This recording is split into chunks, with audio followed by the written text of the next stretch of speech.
And that's going to be the next thing you'll be talking about is Iran. What's going to happen with Iran? And icyo nicyo kintu cy'ingenzi kandi kituraje inshinga tugomba kuganiraho n'igihugu cya Iran. Turimo turibaza twese tuti niki kizakurikiraho ku gihugu cya Iran. Iminsi iri imbere iduhishiye byinshi. Icyo nicyo cyonyine nababwira. Iminsi iri imbere rwose iduhishiye ibintu byinshi cyane.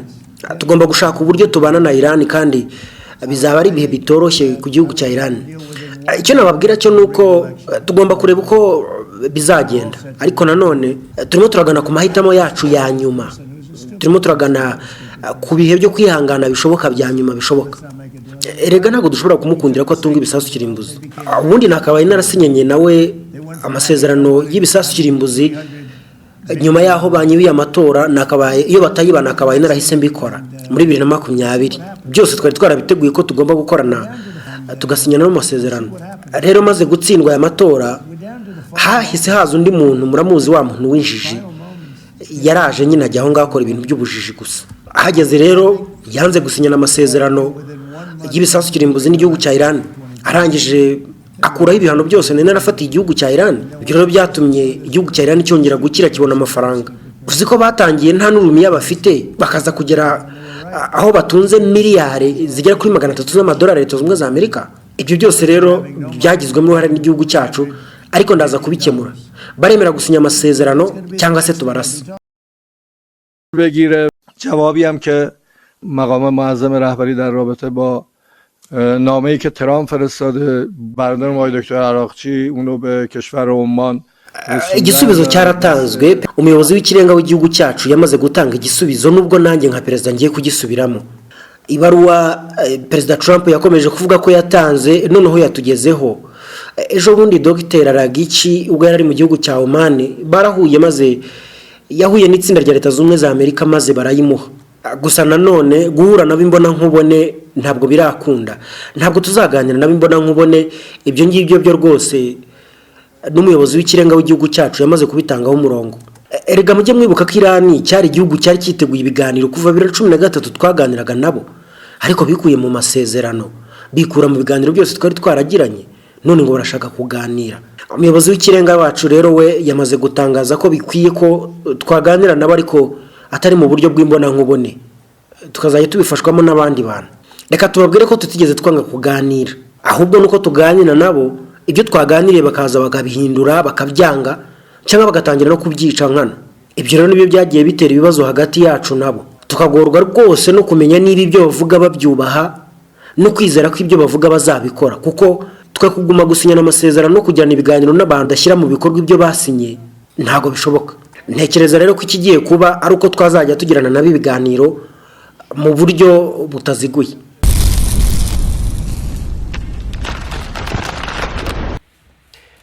Ibihe byiza nanone, umugoroba mwiza cyangwa igitondo cyiza bizaza guterwa n'igihe cyaho uherereye. Reka twongere tuganire kuri aya makuru arimo kuvugwa mu burasirazuba bwo hagati, cyane ko tutabanye ku munsi w'ejo kubera impamvu ndetse n'imihate y'isi, dore ko nayo bitoroshye.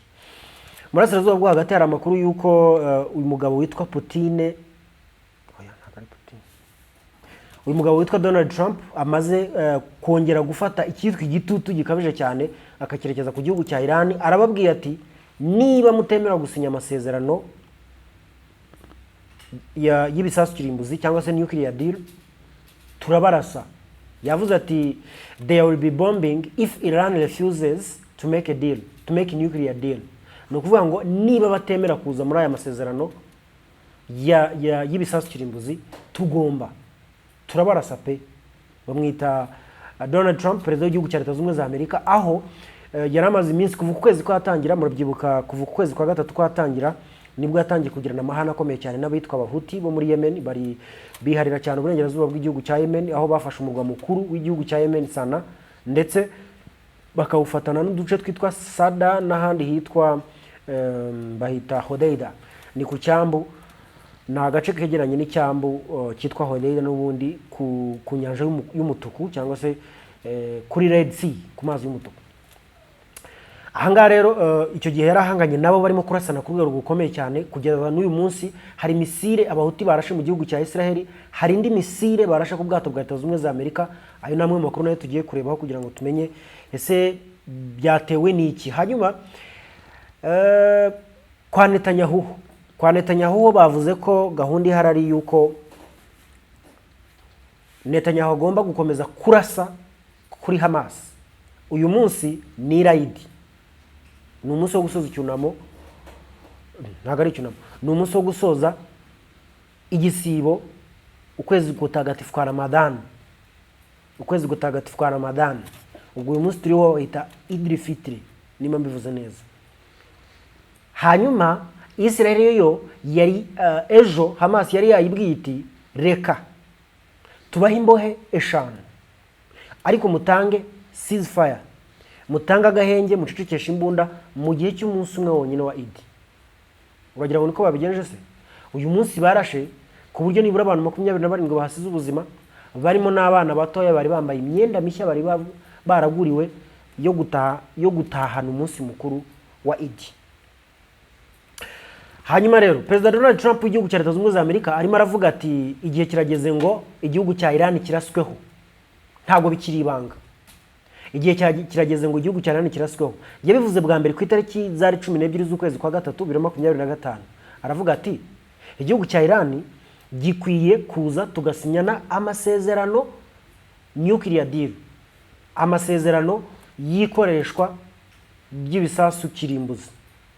Akimara kubivuga ku itariki 18 abaperezida bandi basanzwe bo mu gihugu cya Iran murabazi, haba harimo ba minisitiri w'ububanyi n'amahanga, ba perezida, umugaba mukuru w'ingabo bamwita General Salami Hosseini, ndetse na minisitiri w'ububanyi n'amahanga bamwita Abbas Araghchi, harimo kandi na perezida w'igihugu bwe bamwita Masoud Pezeshkian. Hanyuma hakazana umuyobozi w'ikirenga w'igihugu cya Iran ariwe bita Ayatollah Khamenei. Ku itariki 18 aravuga ati twebwe ntabwo dushobora kwizera iby'igihugu cya Leta Zunze Ubumwe za Amerika kivuga, kuko ibyo bavuga si byo bakora. Twaravuganye mu mwaka 2008, bigeze 2013 dusinyana amasezerano, bigeze 2015 ashyirwa mu bikorwa. Kuva icyo gihe kugera 2018 amasezerano amaze imyaka 3 yonyine. Uwitwa Donald Trump mu kwezi kwa 12 ku itariki 6 z'ukwezi kwa 12 amasezerano azayatesha agaciro. Amaze kuyatesha agaciro, none niwe wongeye ugarutse akatubwira ngo dusinye amasezerano. None se turizera dute ko ubwo yangaga yasinywe na Obama, ubu noneho ayo tugiye gusinya bwo aragira ngo bari amasezerano bwoko ki? Ati cyongeyeho kucya bivuga dutera ubwoba, avuga ngo nitutabikora, kuko murabyibuka ko icyo gihe Donald Trump yaravuze ngo hari option ebyiri zonyine. Option ya mbere, uburyo bwa mbere Iran iremera gusinya amasezerano, uburyo bwa kabiri Iran irabyanga tuyirase. N'uyu munsi tuvugana yabisubiyemo aravuga ngo there will be bombing, there will be bombing if Iran refuses to make a nuclear deal.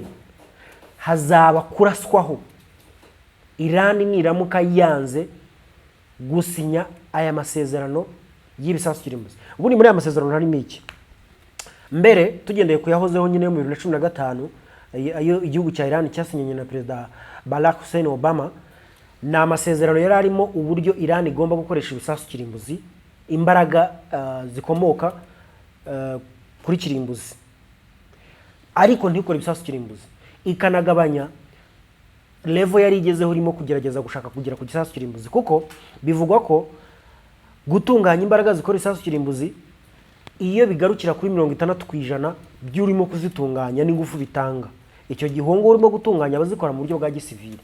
Iyo birenze 60% bikagera kuri 70 nabyo biba bikiri muri civile. Iyo byinjiye 80 bikajya kuri 90, icyo gihe uwo muntu aba yashobora gukora igisasu kirimbuzi. Iran rero muri iyi myaka ine Biden amazeho, Trump avuyeho kuri manda ya mbere, muri iyi myaka ine Biden yamazeho kuva 2021 ukaza ukagera 2024, Iran ngo yakuriweho ibihano. Tugende ku byo Trump avuga, yakuriweho ibihano, irangije ibona ingufu zo gutera inkunga iriya mitwe, ibyo bita proxies, Iranian proxies, imitwe irwana mu nyungu ya Iran. Irangije ibona uko igurisha petrole n'ibindi. Mu gihe we igihe yari ariho yayifatiye ibihano by'ubukungu, anayikura muri ariya masezerano yasinyanye na Leta Zunze Ubumwe za Amerika. Ayo masezerano none tutarayavaho nuko bari basinyanye baravuga bati Iran ntabwo yemerewe gukora ibisasu kirimbuzi. Nanone izakora ibisasu kirimbuzi igarukire izakoresha ingufu kirimbuzi kuko hari ingufu kirimbuzi zikorwamo igisasu. Izo ngufu kirimbuzi iyo zitarenze 60% by'urimo kuzikora ntago zibari zizi civile nyine uko narimaze kubivuga. Iran rero muri iyi myaka 4 ya Biden yashoboye kuzamura izo ngufu zigeze kuri 90%.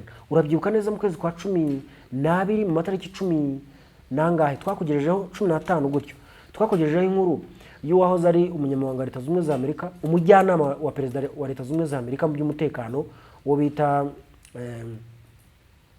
national advisor. Yabwiye icyo gihe bamwitaga nde, yabwiye perezida w'igihugu cya Leta Zunze za Amerika Joe Biden, aramubwira ati ko dufite amakuru yizewe yuko Iran imaze kugera ku bushobozi bwo gukora ibisasu kirimbuzi ku buryo imaze kugera ku rugero rwa 90 warese tukayirasa. Arangije aramubwira ati ibintu mubyitondemo, murabizi neza ko Leta Zunze za Amerika igeze gukora ikosa ikarasa Iraq 2003 nyamara icyo bayirasaraga nta gihari. Rero ntago ari ibintu byo kwihutira gutyo, ahubwo reka mubanze mushaka amakuru ya nyayo. Icyo gihe rero uwo mujyanama wa perezida Biden yari arimo amubwira ati ni igihe cyo kurasa Iran. Waramwangira aramubwira atoya ni ibintu byo gutekerezaho. Kuva icyo gihe urumva ko nubwo Leta Zunze za Amerika igitwereka yuko manda ivuyeho nikurikiyeho ntacyo biba bipfana, ariko biba bigipfana kuko kuva Biden yagenda bamubwiye bati igihe cyari kigeze ngo turase Iran, Trump niho yaje ahita avuga ati kuki tutarasa Iran? Iran nitemera gusinyana amasezerano turayirasa. So amasezerano bashaka kwishyiramo ni ukuyibuza gukora ibisasu kirimbuzi, kuko mu byo Trump byose avuga ati we cannot let Iran have a nuclear weapon. Bafite ubwoba ko Iran imitunga ibisasu kirimbuzi izazimya Israel ikazaba igihangange muri kariya karere. Ubundi murabyibuka neza yuko igihugu gitunze ibisasu kirimbuzi gihita kibona imyugariro yayindi ikaze ku rwego rwo hejuru, ku buryo ibisasu kirimbuzi kubera ko bikora nk'ikitwa deterrence, ni nka ntukoreho, ni rengarenga. Nukuvuga igihugu gifite ibisasu kirimbuzi kibwira ibindi kiti mwitonde, nujya kumvugaho umvugeho ubigenze gake. Hano rero igihugu kifite gishobora no kwikoresha kikarasa, of course, nkuko Leta Zunze za Amerika bigejeje mu gihe cyo 1945 irasa mu Buyapani Hiroshima na Nagasaki, nayo ishobora kubikoresha ikarasa. Ariko kubigira gusa bisobanuye ko urinzwe, bisobanuye ko utari burasweho, utari bwenderezwe n'umuntu wese wese. Kuva Uburusiya bwatangira n'intambara y'igihugu cya Ukraine, iyo buze kuba ntabyo bufite bwakabaye bwaratatswe kera, ariko kubera ko butunze 5889 by'imitwe y'ibisasu kirimbuzi, nta gihugu gishobora gutinyuka ngo cyataka ikindi gihugu kimeze gityo, cyataka ubuyobozi bw'igihugu gitunze ibintu bingana gutyo.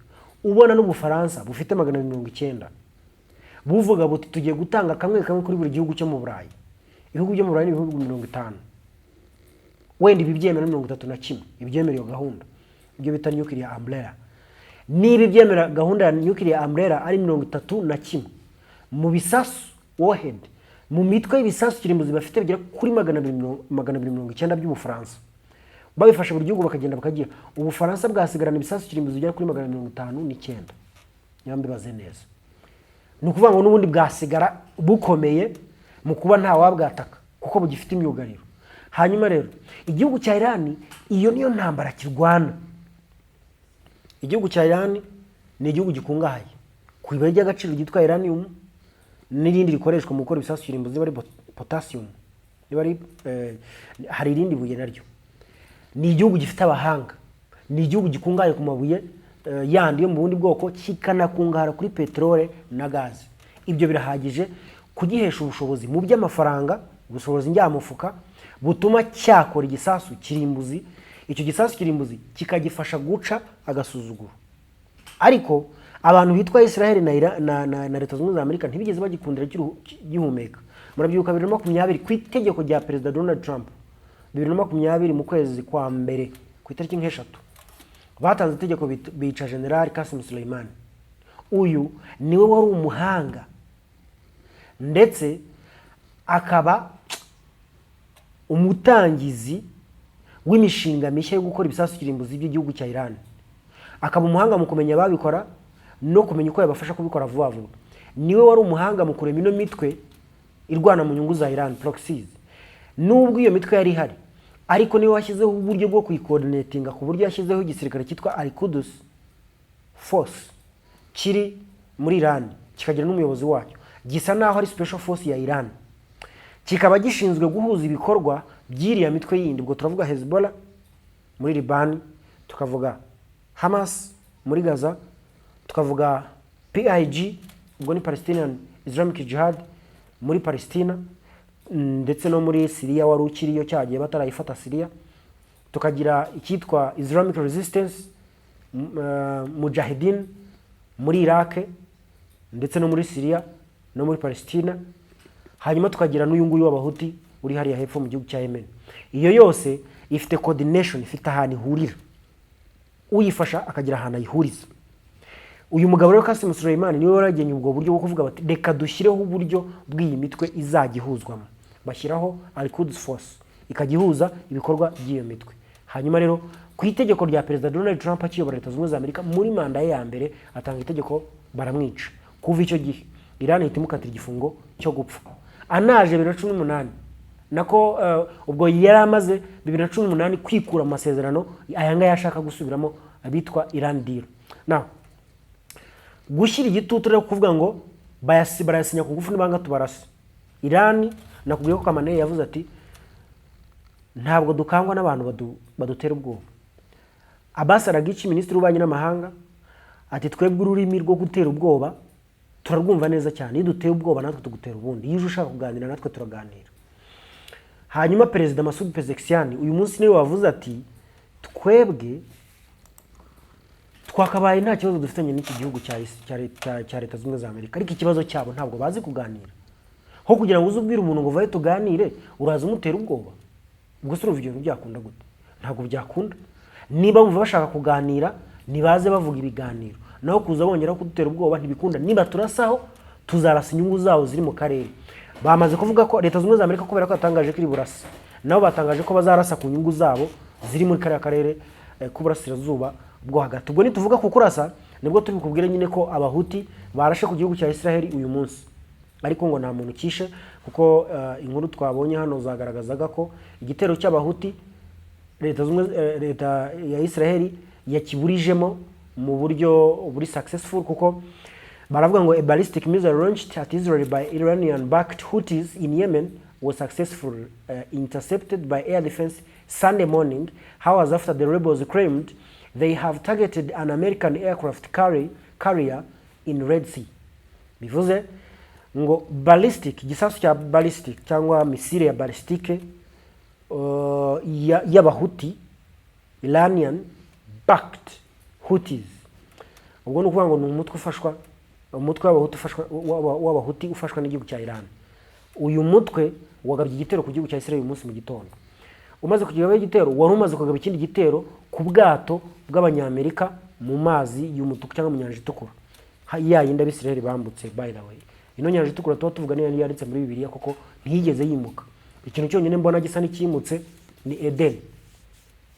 Hari umuntu uza hano Eden ibara ariko ibindi nyine bifatika nk'imisozi ya Hermon, nk'umusozi wa Sinai, ubutayu bw'Inegeve, nyanja itukura n'ibindi biradusoma muri Bibiliya. Niba ugiyisoma biracyahari mu buryo buritangiye. So abahuti rero barashe mu nyanja itukura barasa abanyamerika, barongera barasa muri Israel. Ibyo nibyo bituma Donald Trump avuga ati uno mutwe ufashwa na Iran nitawubwira ngo urekere kuturasaho turayirasaho. Harimo ibintu bibiri: mubabwire barekere kuturasaho cyangwa namwe tubaraseho, muze dusinyane amasezerano cyangwa tubaraseho. Option zose zihari cyangwa uburyo bwose buhari baragaragaza ko Iran itegetswe kumva ibyo Leta Zunze Ubumwe za Amerika yibwira kugira ngo itaraswaho, yabyanga ikaraswaho. Ariko nawe yavuze iti ntabwo ururimi rwo gutera ubwoba turutinya, turarwumva kandi tukarusobanukirwa neza cyane. Ibisigaye rero niba bumva mubishoboye nimuze tujye mu mikino njyarugamba. Igihugu cya Iran kimaze igihe mu mateka yo kugerageza gushyirwa hasi na Leta Zunze Ubumwe za Amerika, ariko byaranze. igituma byanga nuko ari igihugu gikize kandi kuva mu 1979 cyatangira kuyoborwa n'ubu butegetsi bwo twakwita nk'impinduramatwara ya Kisilamu, Islamic Revolutionary Guard Corps, nicyo gisirikare cyabo cyitwa. Ubwo ni igisirikare gishinzwe kurinda impinduramatwara ya Kisilamu. Kuva mu 1979 nibwo ubu butegetsi bwa Kisilamu bwaje busimbura ubutegetsi bwari bwabayeho kuva mu 1953 kugera nyine muri mwaka wa 1979, bwari ubutegetsi bwa mugabo witwaga Perezi.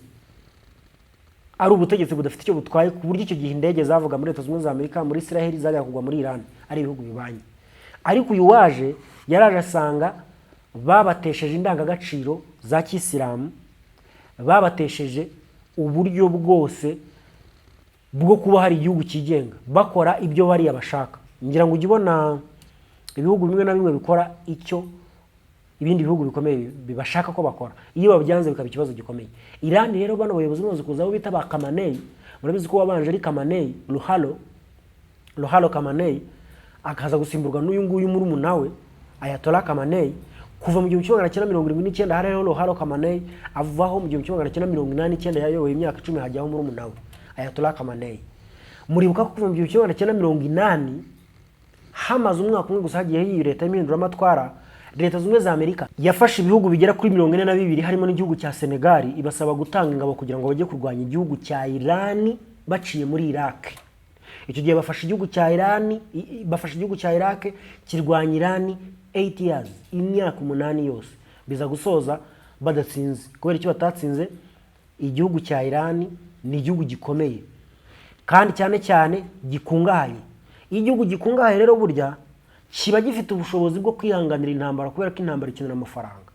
Leta Zunze Ubumwe za Amerika rero yaje ifasha Iraq igaba igitero kuri Iran, bararwana kujya mu 1988 biranga. Basaba Loni ngo ibahuze, Loni irabahuza, basaba agahenge kaje gushoza, buri umwe yemeye amasezerano y'amahoro babivamo. Leta Zunze Ubumwe za Amerika n'abavandimwe bayo bose barimo na Senegal, nivuga ngo na Senegal ndakumvisha ko n'ibihugu bya Afurika, kuko ibihugu byose hamwe byari ibihugu 42, harimo n'ibihugu bya Afurika byitabiriye iyo ntambara, ariko biranga, Iran irabananira. Nyuma yaho baza kuguma bagerageza kwica abayobozi bayo, kwica ibiki, ariko byaranze, of course byaranze, kugira n'uyu munsi ntibirakunda. Murabizi ko wa perezida wabo wapfuye ejo bundi wasimbuwe na Masoud Pezeshkian, bamwisha nawe mu buryo bw'amarabira, bivuga yuko yishwe na helicopter, indege yari mutwaye nyine yaje kubura equilibre mu kirere, ngo kubera igihu yahuye nacyo. Zari indege 6 zikurikiranye, ariko iye niyo yaguye, harimo minisitiri w'ububanyi n'amahanga, harimo abantu benshi bagera kuri 6 bakomeye, barapfa bose, bapfana na perezida Ibrahim Raisi agenda atyo, ibintu birangira bityo. Hanyuma rero no kuri inshuro bagashaka ngo Iran bayishyira hasi, ariko Iran yabaye Iran.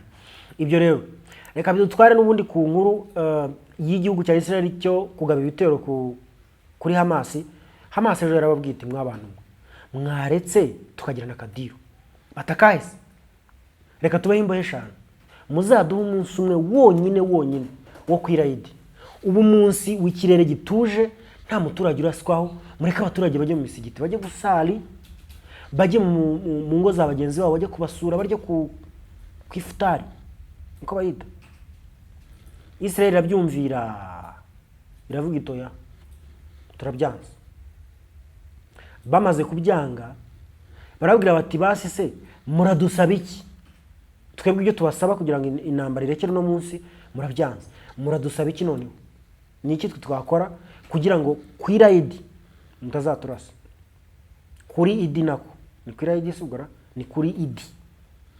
Anyways, kuri uyu munsi mukuru wo gusoza icyunamo cya Ramadan, gusoza igisibo cya Ramadan, ni iki mudusaba? Israel yavuga ikintu tubasaba nuko mufata intwaro zanyu zose mukazitanga. Nuko mufata intwaro zose mufite mukazitanga. Hamas ati se hanyuma se twamara kuzitanga, mukamonika amaboko nyine. Hamas nayo birayishobora, iravuga iti usibye ko ibyo bintu mudusabye bikomeye, ariko nubwo byaba tuvuze ngo turabyemeye, ntago ari igikorwa cy'umunsi umwe wonyine, kuko haburaga amasaha. Byaje gusoza rero batumvikanye, biza no gusoza Israel igabye igitero simusiga ku buzima ku baturage bo muri Hamas, biza no gusoza bagera hafi kuri 20 na basize ubuzima 56 barakomereka. Nyuma naje kubona Netanyahu avuga ati inteko ishinga amategeko yabo Knesset yicaye itora itegeko ryemerera Benjamin Netanyahu gukomeza gushyira igitutu kuri Hamas. Cabinet voted for more IDF pressure on Hamas. Israel to run Gaza security when Hamas gone. Urumva intumbero bafite, batoye bemera igisirikare cyabo cya Israel cyahawe itegeko na Minisitiri w'Intebe IDF kugira ngo gikomeze gushyira igitutu cya gisirikare kuri Hamas, ndetse banashyiraho uburyo muri Gaza hazacungirwa umutekano igihe Hamas izaba idahari. Netanyahu rero we yakomeje arahatiriza aravuga ati gushyira igitutu cya gisirikare kuri Hamas nibwo buryo bwonyine bwo kubona imbohe. Ati kandi uburyo bwonyine bwo kubona imbohe ni nabwo buryo bwa nyuma bwo kugira deal na Hamas, nta bundi buryo busigaye nyuma. This is the final stage of the deal. Nibwo buryo, niyo nzira ya nyuma y'aya masezerano twe twaragiranye na Hamas. Niba byanga n'ubundi turakomeza tubarasa. So akavuga ati birakora kubera yuko byagiye bikora mu bihe bitandukanye, twabashyira ku gitutu bakaduha imbohe. Atanga ingero zo mu kwa gatanu kwa 2024 ku itariki 28 z'ukwezi kwa gatanu 2024 nibwo bafashe Rafa. Bamaze kuyifata, uribuka ko Biden yari yababujije kujyayo. Nyuma yaho baza kurasa kandi Yunus, Biden yari yababujije kuharasa. Ibyo bababuzaga bakabikora, nibyo baza bigamba bakavuga bati ibyo batubujije tukabikora nibyo byatumye tugera ku byo tumaze kugeraho gutyo. Ariko usibye zambohe bazanye ku itariki 30 z'ukwezi kwa 8 nibwo bazibonye. Ku itariki ya mbere bazikura muri Gaza bazikora muri Israel, zapfuye ari 6. Abo nibo IDF yazanye ibabohoye n'undi mugore umwe ngira ngo sinibuka abandi bantu bigeze bazana batahawe na Hamas. Anyways, amakuru mu burasirazuba bwa hagati ngira ngo umuntu yabarebyeho nayo ngayo, gusa igihari gikomeye kurusha ibindi ni intambara irimo gututumba hagati y'igihugu cya Iran n'igihugu cya Leta Zunze Ubumwe za Amerika. Iran yavuze iti muri Leta Zunze Ubumwe za Amerika ni kure, ariko inyungu zanyu ziri hano, tuzazirasa. Leta Zunze Ubumwe za Amerika nayo ntabwo yaturuka iwawe aho ituye ngeze kurasa hariya, ahubwo zakoresha igisirikare na bases zabo ziri hariya. Nko muri Iraq bafitemo base 5, bahoze bafiteyo 358, ariko bafite 5. Mu gihugu cya Israel niho iwabo. Mu bihugu nka Syria niho batuye, urabizi ko bafite muri Syria bafite base 8 ziri mu majyaruguru ashyira uburasirazuba bwa Syria. Mu bindi bihugu byara mu karere bagiye bafite amabase. Izo base nizo bakoresha rero bakagaba ibitero ku gihugu cya Iran. Ese biraza kugenda gute? Ayatollah Khamenei ntabwo arimo kumva neza impamvu yo kuganira n'abantu badashobora kuguma ku isezerano, hanyuma akavuga ati turimo kwangiza umwanya. Perezida w'igihugu cyabo akavuga ati niba hari uburyo buhari bushobora gukorwa mu buryo buri indirect bazabikore, ariko guhura nabo byo ntibishoboka. Reka ngushimire nkubwira ko turi buhure mu kanya nibidukundira hari izindi nkuru zo kuza kubwira turaza kuza tuzikubwire. Nitwa Eric Mugabo, mugire ibihe byiza.